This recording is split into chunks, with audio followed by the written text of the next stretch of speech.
প্রথমেই বলি, আজকের ভিডিওটা একটু বড় হতে চলেছে। একটা বিশেষ বিষয় নিয়ে আমি কথা বলবো।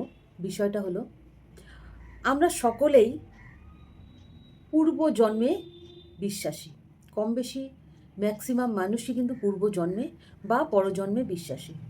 এই পূর্বজন্ম বা পরজন্ম আদৌ আমরা কোন জন্মে কি ছিলাম বা এ জন্মে আমরা কি করতে এসেছি এই পৃথিবীতে, আমাদেরকে স্বয়ং ঈশ্বর পাঠিয়েছেন এই পৃথিবীর বুকে কিছু করার জন্য। কি করার জন্য? সেটা হলো আমাদের গত জন্মে অপূর্ণ থাকা কিছু কাজ, যেগুলো আমরা না করে চলে এসেছি।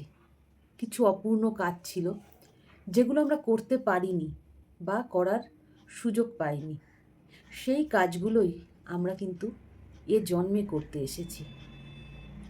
এবং এই জন্মটা আমাদের কততম জন্ম সেটাও কিন্তু জানা যায় জন্ম চার্ট দেখে। জন্ম চার্টে কিন্তু পরিষ্কার থাকে, পরিষ্কার বোঝা যায় গ্রহের অবস্থান অনুযায়ী।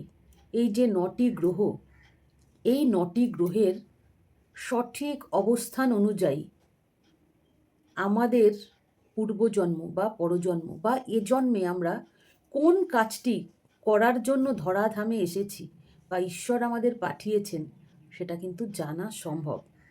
তবে আপনার date of birth, time, place এটা কিন্তু থাকাটা জরুরি।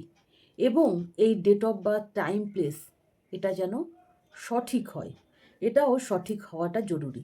তার ওপরেই কিন্তু পুরো বিচারটা হবে। তাই যদি আপনি জানতে চান যে আপনি গত জন্মে কোন কাজটি অপূর্ণ রেখে আবার নতুন করে জন্ম নিয়েছেন এ জন্মে সেটাকে কমপ্লিট করার জন্য, বা কাদের জন্য করতে চাইছেন, সেগুলো কিন্তু সবই জানা সম্ভব।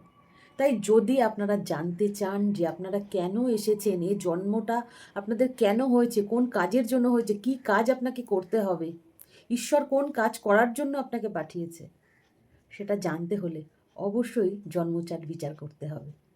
এবং তার জন্য চাই সঠিক ডেট অফ বার্থ, টাইম এবং প্লেস। যদি আপনারা জানতে আগ্রহী থাকেন তাহলে অবশ্যই ভিজিট করুন চেম্বারে।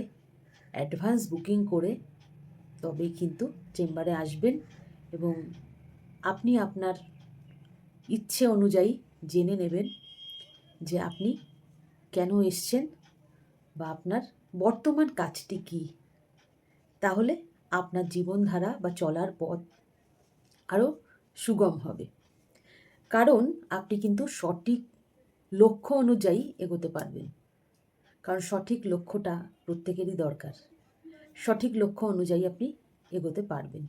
তাই আপনি যদি আপনার জন্মচার্ট বিচার করতে চান তাহলে অবশ্যই চেম্বারে এসে ভিজিট করুন।